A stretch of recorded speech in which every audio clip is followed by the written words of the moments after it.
এই দুনিয়ার পুরো জীবনটা এটা হচ্ছে লালসাময় একটা জীবন, লোভ, মরিচিকা, মায়াজাল।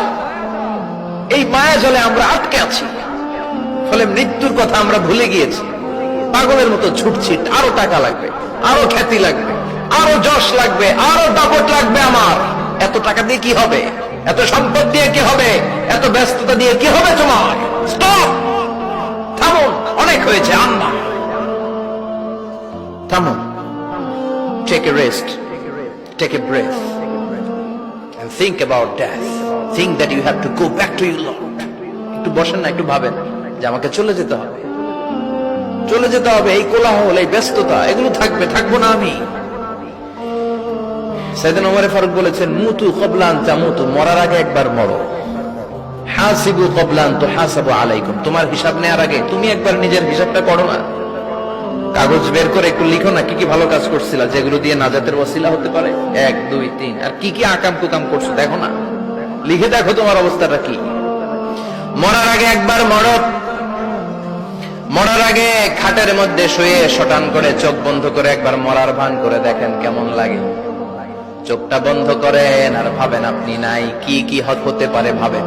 আপনার ছেলে মেয়েরা কান্না জুড়ে দিবে, আপনার প্রাণের স্ত্রী বিলাপ শুরু করে দিবে, বন্ধু বান্ধবের চিৎকার মাতম, স্থানীয় এলাকার মসজিদে ঘোষণা, অমুক এলাকার নিবাসী অমুক ভাই অমুকের ছেলে অমুক দুনিয়ায় নাই।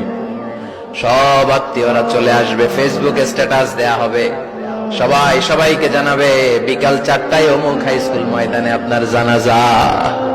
ছুটে আসবে, সবাই ছুটে আসবে আপনাকে শেষ বিদায় দিতে, গুড বাই জানানোর জন্য, আল ওয়াদা, বিদায় জানাতে আসবে সবাই। 4 তাকবীর দিয়ে আপনার জানাজা হবে, অশ্রুসিক্ত জানাজায় আপনার বিদায় হবে। কাঠের খাটিয়ার মধ্যে করে কাঁধে তুলে আপনার কবরে নেওয়া হবে। আগে থেকে খুঁড়ে রাখা কবরটার মধ্যে আপনারে বিছিয়ে দেয়া হবে। বাঁশের কচি দিয়ে তার উপরে মাটির চাপা দিয়ে সব চলে যাবে। ভাবেন না একবার চোখ বন্ধ করে, this is the circle of life, this is the nature of life. এটা সবার হবে, আমার হবে, আপনার হবে। এত মায়া, এত ভালোবাসা কই যাবে? কেউ থাকবে না, সবাই আপনার অন্ধকার কবরে রেখে দিয়ে চলে আসবে। উপরে বাঁশের কঞ্চি, তার উপরে মাটির চাপা, অন্ধকার আর অন্ধকার। এই অন্ধকার যেন শেষ হতে চায় না, শুধুই অন্ধকার, ঠিক কিনা? এজন্য আমাদের চলে যেতে হবে। দাদা গেল, চাচা গেল, মামা গেল, আমাদেরকেও যেতে হবে, জোরে কোন ঠিক কিনা? একদিন মাটির ভেতরে হবে ঘরে মন আমার, কেন বন্ধ দালান ঘর, প্রাণ পাখি উড়ে যাবে পিঞ্জর ছেড়ে।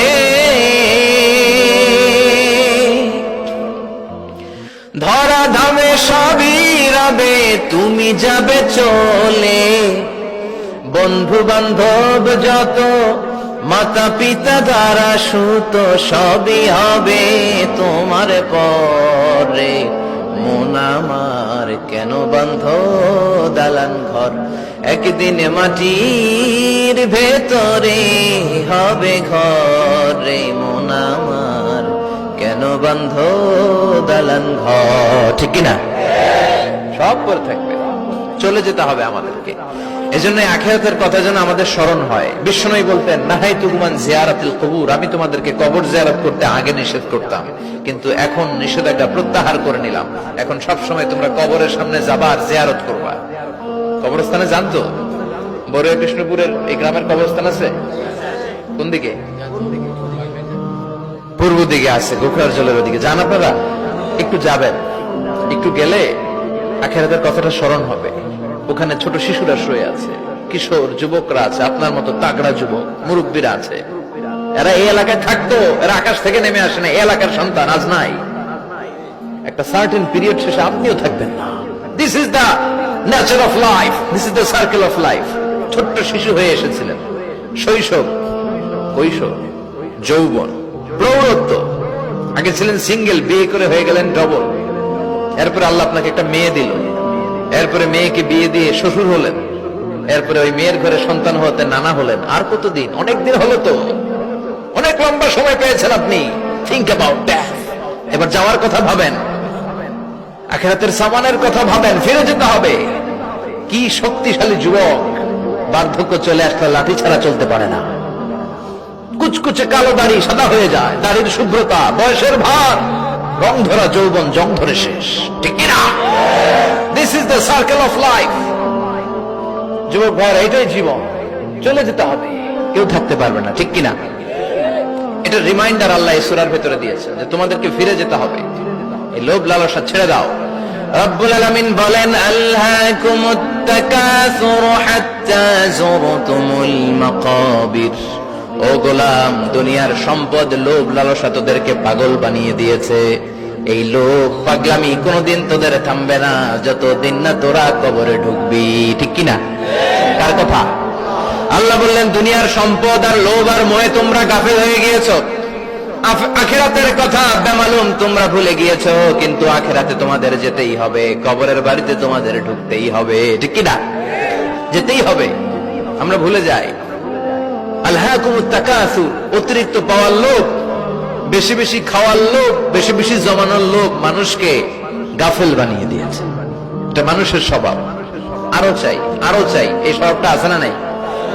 দেখবেন ছোট বাচ্চারা মসজিদের দোয়া অনুষ্ঠান শেষে জিলাপি দেয় না? গৌরে কৃষ্ণপুর কি দেয়?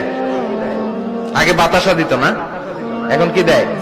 জিলাপি দেয়, মিষ্টি দেয়। তো মসজিদের 2-3 গেট থেকে যদি দেয়, ছোট বাচ্চারা দেখবেন এদিক দিয়ে কয়েকটা নিয়ে আবার ওই গেটে লাইন ধরে। ওর হাত হলো ছোট হাত, ওর হাত ভর্তি জিলাপি, আর নেওয়ার জায়গা না, এরপর আরেক জায়গায় লাইন ধরছে, আরো লাগবে আরো লাগবে, এই আরো আরো আরো চাই, এই স্বভাবটাই মানুষকে কুড়ে কুড়ে শেষ করে দিয়েছে। এত লাগবে কেন তোমার? চাহিদার কোনো শেষ নাই, unlimited demand of human being. যার আছে বেশি তার চাই বেশি, যার সাইকেল আছে তার হুন্ডা চাই, হুন্ডা আছে তো প্রাইভেট কার চাই, প্রাইভেট কার আছে তো প্লেন চাই, প্লেন আছে তো হেলিকপ্টার চাই, হেলিকপ্টার আছে তো ওইটা চাই, ওইটা আছে তো সেটা চাই, ঠিক কিনা? এলাকার মেম্বার যে হয়েছে চেয়ারম্যান হতে চায়, আছে না নাই? চেয়ারম্যান সাহেব এমপি হতে চায়, আছে না নাই? এমপি সাহেব মন্ত্রী হতে চায়, আছে না নাই? মন্ত্রী সাহেব প্রধানমন্ত্রী হতে চায়, আছে না নাই? কিন্তু এই দেশে সুযোগ নাই, কথা কন। এই দেশে প্রধানমন্ত্রী সিলেক্টেড, 2-3 জনের বাইরে কেউ প্রধানমন্ত্রী হইতে পারবি না, ঠিক কিনা? আমার এই জীবনে তো আমি 2-3 জনই দেখলাম। বেগম খালেদা জিয়া, মাননীয় প্রধানমন্ত্রী শেখ হাসিনার ছোট্টবেলা দেখেছি এরশাদকে, আমরা তখন ছোট। তো মানুষের চাহিদার কোনো শেষ নাই, যার আছে বেশি তার চাই বেশি। এজন্য বিষ্ণু বলেছেন, উনজুরু ইলা মান হুয়া আসফালা মিন, তোমার চেয়ে যে খারাপ আছে ওর দিকে তাকাও। ওয়ালা তানজুর মান হুয়া আ'লা মিন, তোমার চেয়ে যে ভালো আছে ওর দিকে তাকাও না, তোমার চেয়ে যে খারাপ অবস্থানে আছে ওর দিকে তাকাও। অনেকে নিজের অবস্থান নিয়ে সুখী না, এরকম আছে না নাই? আল্লাহ আমার এটা দিল না রে, ওইটা দিল না রে, পাইলাম না রে, কিচ্ছু হয় না, কি করবো জীবনে, হতাশ। আসলে আছে কিন্তু অনেক, কিন্তু শুকরিয়া নাই, টাকা, ঠিক কিনা?